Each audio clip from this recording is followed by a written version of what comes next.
Hello বন্ধুগণ, আপনারা হয়তো বা দেখে থাকবেন আমি প্রায় সময় সোশ্যাল মিডিয়ায় লিখে থাকি বা বলে থাকি যে বিএনপির পক্ষে ফ্যাসিস্ট হওয়া সম্ভব না। এর কারণ হচ্ছে বিএনপির নেতাকর্মী এবং সমর্থকবৃন্দ বিএনপিকে কখনো ফ্যাসিস্ট হতে দেবে না। আমি যদি সাম্প্রতিক সময়ের একটি বিশেষ ঘটনা আপনাদের সাথে শেয়ার করি তাহলে আপনারা বুঝতে পারবেন। আমি বেশ কয়েকদিন আগের একটা ভিডিও ফুটেজ দেখেছি। বাংলাদেশের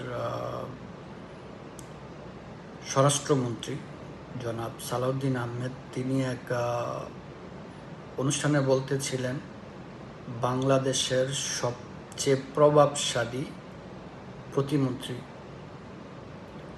মীর শাহ আলম।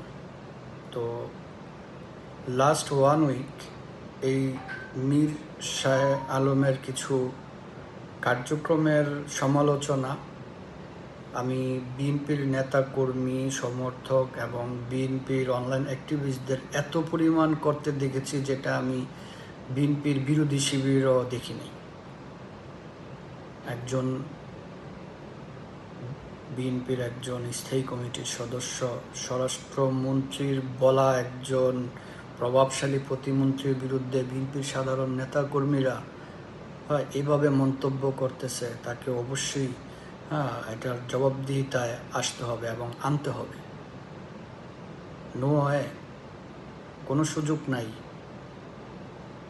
আপনি ভুল করলে আপনাকে ভুলের খেসারত দিতেই হবে। বিএনপির নেতাকর্মীরা বিএনপিকে ডিফেন্ড করে। বিএনপি যখন বিপদে পড়ে বিএনপির নেতাকর্মীরা সমর্থকরা নিঃস্বার্থভাবে বিএনপিকে যেভাবে ডিপেন্ড করে, বিএনপির কোনো ভুল সিদ্ধান্ত বা বিএনপির কোনো নেতাকর্মীর খারাপ কাজ অবশ্যই বিএনপির এই সমস্ত নেতাকর্মীরা যারা বিএনপিকে বিপদের সময় ডিপেন্ড করে তারা এটাকেও বিএনপির জন্য একটা বিপদই মনে করে এবং তারা তার সমালোচনা করে, প্রতিবাদ করে। তো কাজেই বিএনপি যদি কখনো ফ্যাসিস্ট হতেও চায় বিএনপি হতে পারবে না। আরেকটা ঘটনা বেশ কিছুদিন আগের, বিএনপির আরেকজন অত্যন্ত জনপ্রিয় নেতা এনি চৌধুরী, উনি তরুণ প্রজন্মের অনেকের কাছেই আইডল। আমারও অত্যন্ত পছন্দের একজন নেতা উনি। তো আমাদের রাজনীতির কবি নামক একজন নেতা আছে পরিচিতই, দুজনার একটা শর্ট ভিডিওর কারণে এনি চৌধুরী খুব